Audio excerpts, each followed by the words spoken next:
여러분은 뉴스에서 외국인이 주식을 팔아서 코스피가 떨어졌다는 이야기를 정말 수도 없이 많이 들어보셨을 겁니다. 외국인이 몇 조 원을 매도했다는 자극적인 헤드라인을 보면 주식시장이 곧 망할 것처럼 공포심이 생기기도 합니다. 하지만 정작 그 외국인 매도라는 것이 실제로 어떤 과정을 통해 이루어지는지 정확히 아는 분은 드뭅니다. 도대체 외국인은 누구이며 왜 주식을 파는지, 그리고 어떤 시스템으로 매매하는지 그 진짜 구조를 파헤쳐 보겠습니다. 오늘 이 내용을 이해하시면 앞으로 외국인 매도 뉴스에 겁먹지 않고 상황을 냉정하게 판단하실 수 있습니다. 단순히 눈에 보이는 숫자에 휘둘리는 것이 아니라 그 숫자 이면에 숨겨진 진짜 의도를 읽게 되는 것입니다. 내일부터 당장 뉴스를 보는 여러분의 안목이 완전히 달라질 것이라고 제가 확실하게 약속드리겠습니다. 가장 먼저 우리가 가져야 할 근본적인 질문은 바로 외국인이 대체 누구냐는 정체에 관한 것입니다. 뉴스에서 외국인 3조 원 매도라는 제목을 보면 마치 거대한 큰손 한 명이 전화로 매도 지시를 내리는 것 같습니다. 하지만 현실은 절대 그렇지 않으며 이것은 마치 대단지 아파트 주민들의 행동을 오해하는 것과 비슷합니다. 여러분이 거주하는 아파트에 수백 명의 입주민이 살고 있고 그들의 직업과 생활 패턴은 전부 다릅니다. 회사원과 자영업자, 그리고 은퇴한 노부부와 학생들은 각자 전혀 다른 이유와 목적을 가지고 집 밖으로 외출합니다. 그런데 누군가 이를 보고 아파트 주민들이 오늘 단체로 대거 이탈했다는 기사를 쓴다면 얼마나 황당할까요? 실제로는 각자의 개인적인 사정으로 나간 것인데 기사만 보면 마치 주민들이 합심해서 단체 행동을 한 것처럼 보입니다. 주식시장에서 말하는 외국인 매매의 실체가 바로 이 아파트 주민들의 개별적인 외출과 정확히 똑같습니다. 외국인이라는 단어는 단 한 명의 투자자가 아니라 성격이 완전히 다른 수천 개의 자금을 묶어서 부르는 통칭입니다. 여기에는 글로벌 연기금과 헤지펀드, 그리고 패시브 ETF와 국부펀드 등 목적이 다른 투자 주체들이 섞여 있습니다. 이들이 어떻게 다른지 살펴보면 먼저 노르웨이 국부펀드나 캐나다 연금 같은 글로벌 연기금이 있습니다. 이들은 우리가 매달 납부하는 국민연금처럼 수십 년 앞을 내다보고 아주 장기적인 관점에서 투자를 집행합니다. 삼성전자가 일주일 만에 5% 하락했다고 해서 겁을 먹고 허둥지둥 주식을 팔아치우는 성격의 자금이 아닙니다.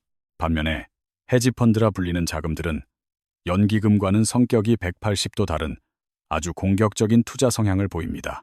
이들은 오로지 단기간의 수익을 최우선으로 추구하며 주가가 오르든 내리든 상관없이 돈을 벌려고 달려듭니다.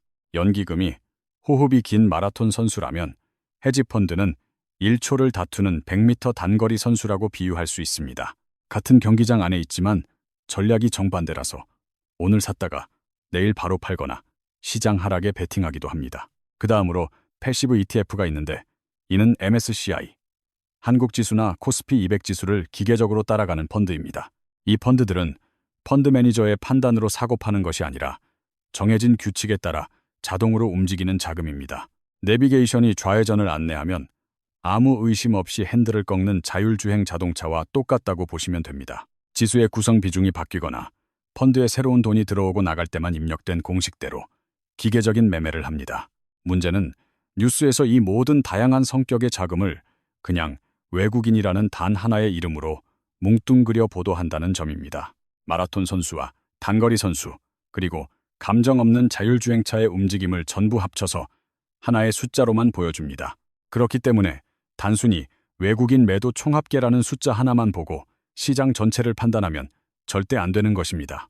외국인의 정체를 파악했으니 이제 이들이 구체적으로 어떤 방식을 사용하여 매매 주문을 넣는지 알아보겠습니다. 여기서 반드시 이해하고 넘어가야 할 핵심 개념이 하나 있는데 그것은 바로 프로그램 매매라는 시스템입니다. 어렵게 들릴 수 있지만 원리는 간단한데 여러분이 마트 앱 장바구니에 물건을 담아두고 한 번에 결제하는 것과 같습니다. 일반 개인 투자자가 종목을 하나하나 골라서 담는 것이라면 프로그램 매매는 미리 짠 목록을 버튼 하나로 실행합니다. 컴퓨터가 미리 설정해둔 복잡한 조건에 따라 수십에서 수백 개의 종목을 동시에 처리하므로 속도가 엄청나게 빠릅니다. 이 프로그램 매매의 가장 대표적인 형태가 바로 바구니에 여러 종목을 담아서 통째로 거래하는 바스켓 매매입니다. 예를 들어 코스피 200 지수를 추종하는 펀드라면 200개의 종목을 정해진 비중에 맞춰 한꺼번에 사야 합니다. 삼성전자는 얼마만큼 담고 SK하이닉스는 얼마만큼 담을지 바구니 비율을 미리 짜놓고 한 번에 주문을 냅니다. 장 마감 직전에 갑자기 주식시장 전체가 한 방향으로 급격하게 움직이는 현상을 목격하신 적이 있을 겁니다. 개별 종목에 무슨 호재나 악재가 떠서 그런 것이 아니라 수백 개의 주문이 동시에 체결됐기 때문입니다. 여기서 더 나아가 정말 중요한 개념이 등장하는데 바로 현물시장과 선물시장의 연동성입니다. 개인 투자자분들이 가장 어려워하면서도 반드시 알아야만 시장의 흐름을 읽을 수 있는 핵심입니다. 현물은 우리가 흔히 아는 주식시장으로 삼성전자 주식을 사면 진짜 주주가 되는 것입니다. 반면에 선물은 식당에서 한 달 뒤에 먹을 식사를 미리 예약하고 결제하는 것과 비슷합니다. 실제 음식이 나오기 전까지 재료값이 오르거나 내려서 식사권의 가치가 변동할 수 있습니다. 핵심은 이 현물과 선물 두 시장이 보이지 않는 끈으로 아주 단단하게 연결되어 있다는 사실입니다. 이론적으로 유지돼야 할 적정 가격 차이가 벌어지면 컴퓨터가 즉시 비싼 쪽을 팔고 싼 쪽을 사들입니다. 이해하기 쉽게 비유하자면 선물 시장은 리모컨이고 현물 시장은 텔레비전이라고 생각하면 딱 맞습니다. 리모컨 버튼을 누르면 TV가 반응하듯이 선물에서 큰 매도가 나오면 프로그램이 자동으로 현물을 팔아버립니다. 그래서 가끔 아무런 뉴스나 악재가 없는데도 갑자기 시장이 폭락하는 날이 생기는 것입니다. 아무리 검색해도 이유를 찾을 수 없는 하락장은 상당수가 이런 기계적인 구조 때문에 발생합니다. 선물에서 매도가 나오면 프로그램이 현물을 팔고 현물이 빠지면 또 다른 프로그램이 반응해 추가로 팝니다. 마치 도미노가 쓰러지듯이 연쇄 반응이 일어나면서 시장 전체가 순식간에 급락하게 되는 원리입니다. 지난 영상에서 언급했던 사이드카가 발동되는 이유도 바로 이 시스템과 밀접한 관련이 있습니다. 사이드카는 선물 가격이 너무 급하게 떨어질 때 잠시 숨을 고르라고 5분간 매매를 멈추는 장치입니다. 고속도로의 과속 방지턱처럼 시장의 충격을 완화하기 위해 만든 안전장치라고 보시면 됩니다. 여기까지 이해하셨다면 이제 뉴스에서 떠드는 외국인 순매도라는 숫자의 함정을 파헤쳐 보겠습니다. 11조 원 순매도라는 거대한 숫자만 보면 공포감이 들고 당장 주식을 다 팔아야 할 것 같습니다. 하지만 순매도라는 것은 그저 매수한 금액에서 매도한 금액을 뺀 단순한 차이일 뿐입니다. 외국인이 하루에 20조 원을 매수하고 23조 원을 매도했다면 순매도는 3조 원으로 기록되지만 전체 거래 규모는 어마어마합니다.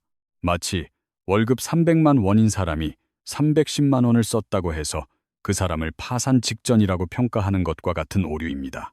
더 중요한 것은 그 돈이 시장 전체에서 빠져나간 것인지 아니면 특정 섹터에서 다른 섹터로 이동한 것인지 확인하는 일입니다.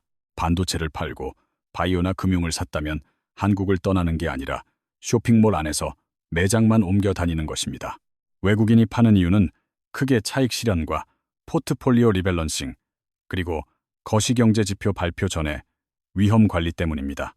특히 리밸런싱은 한국 주식이 많이 올라서 비중을 맞추기 위해 기계적으로 파는 것이므로 오히려 긍정적인 신호일 수도 있습니다. 중요한 경제 지표 발표 전에 불확실성을 피하기 위해 잠시 주식을 팔아 현금을 확보하는 것은 아주 자연스러운 방어 본능입니다. 이제 실전에서 뉴스를 볼 때는 매도가 시장 전체에 퍼져 있는지 아니면 특정 종목에만 집중되어 있는지 확인하십시오.